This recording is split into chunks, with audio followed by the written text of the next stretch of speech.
Hello, I'm Glenda Clausell, an attorney in Houston, Texas at the Clausell Law Firm. My practice area includes estate planning and probate. Hi, my name is Mac Pierre-Louis, attorney at law in Houston, Texas. I'm the managing attorney of Pierre-Louis & Associates PLLC, where I focus mainly on civil and family law cases. First, today's information should not be considered legal advice. All the information we're going to discuss today is for educational and informational purposes only.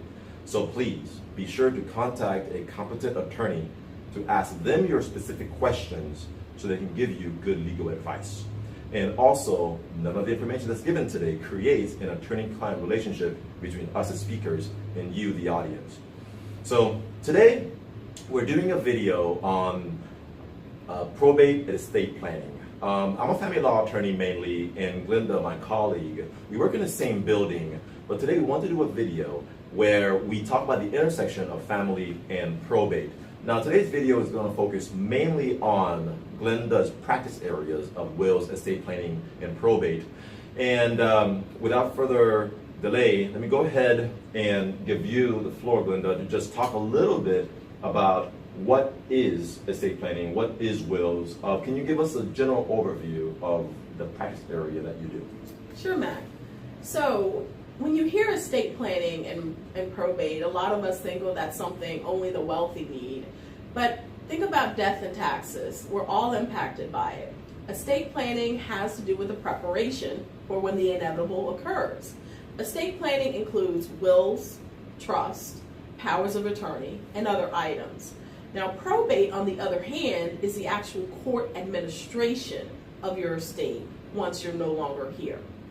So that's the general high-level overview of what estate planning and probate is.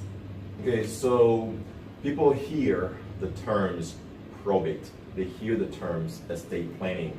A lot of people say that one of them deals with more so before you die, and the other one deals with what happens after you die. Could you differentiate a little bit between estate planning and probate and how they're different? Planning and probate. That is my Twitter blog. Planning is estate planning, and that is prior to your death. Probate is when someone dies. You can't have a probate when someone's alive. You can always plan when someone is alive. That's why you can create a will, you can update it, you can revise your will, change your powers of attorney, revoke your trust, etc. All of that while you're alive, and that is estate planning. Now, when you die, you can't make any of those changes. Your estate needs to be probated, and again, that is the court administration. So when you hear probate, think that someone has died. Estate planning, they're still alive and kicking. Okay, so one of the big focuses of both probate and estate planning is a will, right? So everyone hears about a will. There's TV shows and LegalZoom.com and different things that talk about wills and why you need a will. But I'd like for you to discuss today, why is it important to get a will? All right, many people die without wills every year, and we know that. But in your opinion, why is it advisable for people to go in and get a will? In that instance, I'm going to say it depends. If you trust the government to make decisions about your assets and who gets your items when you're gone and you're dead, then you don't really need a will. But if you care about making the decision on your own as to who gets your items, then you want to have a will. You want to have powers of attorney in place. So again, that's a decision that you would need to make. In any event, if there are items that don't have a will, they're going to get passed down according to statute. Okay, be a little more specific. Could you give a quick little overview of what those statutes are? Sure, it's all about relationships. For instance, if there is a husband and wife, there's a surviving spouse and only one child of that relationship, no children outside of that marriage, all assets will typically go to the surviving spouse. Now, if it is a blended family, that means a child outside of that relationship or that marriage, then there will be additional divisions. Okay, So it's funny, a lot of the things you're referring to when you bring up the statutes connect back to the family relationship. Right. Right. And what I do, dealing with custody cases and divorces, I see a lot of folks come to my office where they have a will already in place, but then they have to change names because of divorce or something's happening or adoption's happening. Why then is it important to have the will in the first place? I'd like for you to give us some examples and some stories, I guess, as to what happens when folks don't have a will and the negative outcome. So why should somebody, go to a lawyer and try to secure one? Well, let's talk about, again, we're intersection of family and estate planning, probate. Let's take an instance where there was an alleged common law marriage, Sure. And the spouse, the male spouse, died. And by the way, we're talking about a common law marriage where there was no marriage license that actually brought the two folks together. However, they satisfied the statutory requirement. They lived together in Texas for a certain period of time. They held each other out as husband and wife, and they agreed mentally, I guess, or they intended to be married, even though there's nothing that actually confirms by the state that they are in fact married. Right, and I said alleged. Yes. So in this instance, at the end of the story, basically there was nothing to show that it was an actual meeting of the minds as to there being a common law marriage. Now, if there were a will in place, the will would have been definitive. It would have stated who the deceased wife, spouse was, and what assets he or she wanted to give to the surviving spouse. So in this instance where there is an alleged common law marriage and there is no proof, no holdout, no witnesses or anything that can substantiate the claim, then there is nothing for the alleged surviving spouse to take. Gotcha. But if there was a will, it would have been definitive. Okay. Can you give us other instances where if there was a will, there would be one positive outcome, but because there wasn't a will, certain chaos ensued? Yes, let's talk about one where there was two children, one from the marriage and one outside of the marriage. The entire family knew about the outside child, but the will did not mention the outside child. So when the will was probated, the outside child attempted to bust up the will. And then what they attempted to utilize was undue influence, but the will held because, again, the person made the will, they were in their right mind, they had two witnesses, the formalities were there. Yeah. So there was nothing fishy about this particular will. Okay. So the will stood and the omitted child got nothing. Gotcha. Do you have any examples of drama that's happening on a funeral date after somebody died? Lots of those. There are instances where, again, there wasn't a will, and these are siblings. A fight between two of the sons breaks out over a tie clip. A fight between two women breaks out over costume jewelry, namely a ring.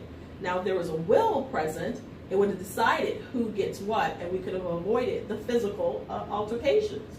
In another instance where there was a will and the family did not necessarily have the sums, but they have the sums to probate, but they were pretty comfortable with, the assets being given to this child and this cousin or whomever.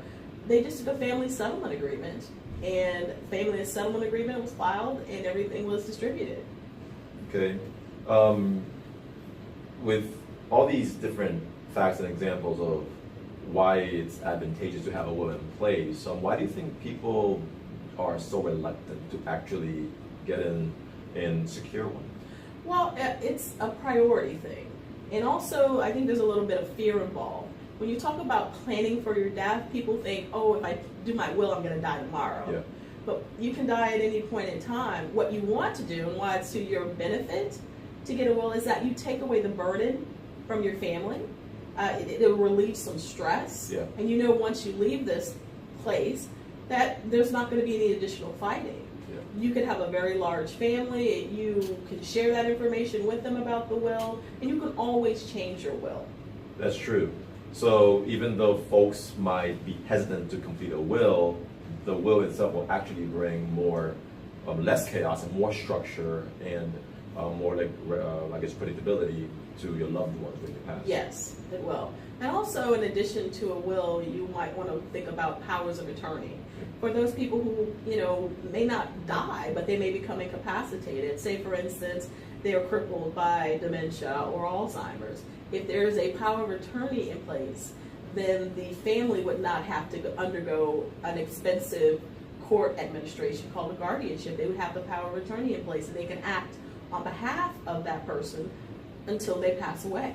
Okay, so dealing with folks who are still alive, but they're needing to put in place certain documents to protect their interests like this, you hear the phrase living will, right? So can you talk a little bit about that?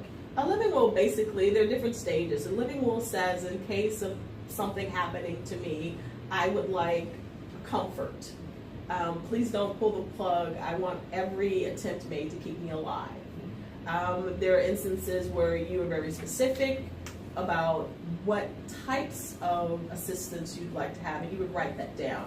You also put in the names of anyone who can make a determination for the medical procedure, or if you want to go to hospice care. You also have to be aware that there's also this thing called a directive to a physician. You can fill those out in the hospital, but it's better to have these things completed prior to any medical emergency. And the reason I say it's better to do that is because there are lots of tension, stress, emotion, adrenaline going on when there is a medical emergency. And if the people know, your family knows that these documents are already in place, and again, it takes away the stress of people making decisions, because you retain the power and the right, because you've completed the documents and everyone knows where they are. Should this occur, you've already told them what you'd like to have happen. Gotcha. So let's talk about how folks can avoid going to court, right? I'm a litigator, so I deal with the courthouse a whole lot, especially in family law cases. And there's basically no way to avoid the courthouse, all right, in my practice areas. But how, in your practice areas, in wills and estate planning and probate, how do you avoid going to court if possible? Well, it depends on the size of the estate. Now, if it's a very large estate, you look at having a trust. And a trust, you make sure that you title every asset you have in the name of the trust. Okay. You still will need to provide a will, prepare a will, and make sure that you list every asset that you have, and again, that it's titled in the trust. And once you pass away, everything goes along smoothly, because in your trust it was very explicit as to what happens on your passing. And there are no other assets that you have that are listed in the will that are not in the trust, therefore you should not need to probate. However, if there's any asset that is remaining and it's not in the trust, you will have to probate. There are other instances where there is a small estate affidavit. It takes very little time. You can fill out the information, submit it to the court, get the documents back, and if you have a lawyer, you won't need to go to court. Gotcha. So, small estate affidavits, trusts, what about minimum title? Minimum title, you will definitely need to go to court. Those are for when there's only one child from a relationship, a marriage or a relationship, Gotcha. And it is proven that that's the only child, and the only asset is real property. And what you do is complete the form, you probate the will as a unit of title. Once it's probated, you file in the real property records, and they transfer the title from the surviving spouse to the child. Okay, so let's start wrapping up. I think in the future we may want to do other videos that talk about more specific technical things in your practice area, wills, dealing with wills and probate. And I guess, folks just need to stay tuned, and if folks have questions, they can always email us, and we can give our email addresses on the website here. But I just wanted you to give your website out. We are independent lawyers at the West Houston office out near Katy in Houston. So my website is macpilby.com. And yours? gclausell@clausellawfirm.com. Okay, and that's your email, but what's your website? clausellawfirm.com. Okay, we'll make sure to put that those websites down on under the video. All right. So again, my name is Mac Pierre-Louis, attorney at law and mediator here in Houston, Texas at Pierre-Louis & Associates PLLC. And for my colleague Glenda here, that we want to give a quick little closeout. Sure. I'm Glenda Clausell, an attorney here in Houston, Texas. Practice area, estate planning and probate. And my website is clausellawfirm.com. Okay, so thank you so much for joining us today.